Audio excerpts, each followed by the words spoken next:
G'day all, just wanted to show you YSS rear shock keys for Honda PCX with added canister as well there. I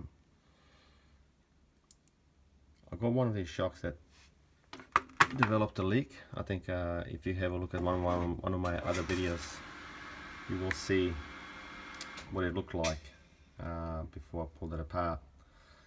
I've just pulled it apart now, and this is what it looks like on the inside. When I pulled that off, this is what it came out. This sits on the inside,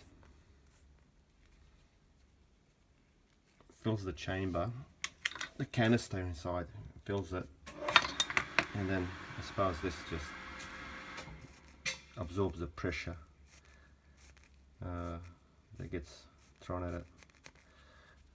This screw up here does absolutely nothing, except it's there to use the Allen key to pull it out, of there. So you put an Allen key into it, and then you just put a bit of side pressure on it, and you just pull it upwards. But before you can pull it upwards, you need to compress it inside as much as you can, just enough to reveal this little circlet. This is what prevents it from popping up under pressure. In my other video that I recorded this not long ago, you will see with that sitting on the inside and an exposed circlet, which is pretty easy to take off with a screwdriver, just a skinny screwdriver like that.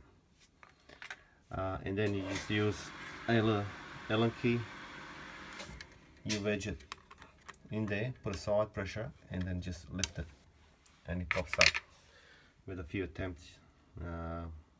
A bit of a screwdriver help. Now, the reason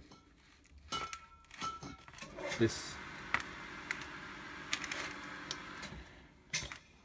started leaking out is because the seals have deteriorated. You can see just around there how they are worn out, and those seals are not actually like O-rings or anything like that. It's actually just a built-in part of this rubber, and you can't repair it. The only way to fix this is actually to buy a repair new piece like this.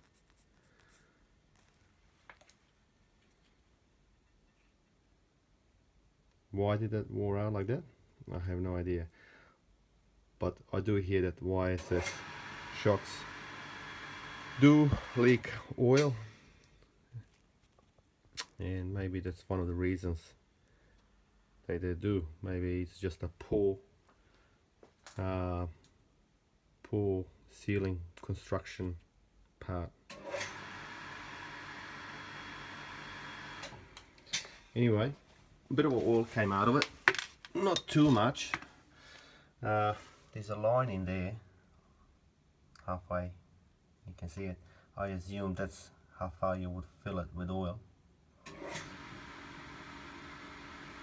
and then assemble it. The way to get the oil out, all of it, is you gotta keep compressing it, pushing it down, and the oil just keeps filling into the chamber. And you just got to repeat the process about maybe, I don't know, 7-8 times till you get all the oil out. How to refill it? I assume we would just fill the oil in the canister and pressurize it, and the oil would get sucked into the shock. I don't know. I haven't got to the stage yet. Maybe somebody has rebuilt this before, or somebody would have a better idea. Interestingly, there's a little screw underneath here that is a drain screw actually. If you undo that, you can drain the oil out of the canister. But then beats me how to refill it. I suppose the same ways, just like now, take the top off and put a fresh oil in there and then close it all up. Now I just have to try to see if I can source out a new rubber from somewhere like that, so I can rebuild this. Otherwise it's just cheaper to buy another new set of shocks off eBay, which is about 160 bucks with a free shipping. So we shall see. We shall continue this very soon.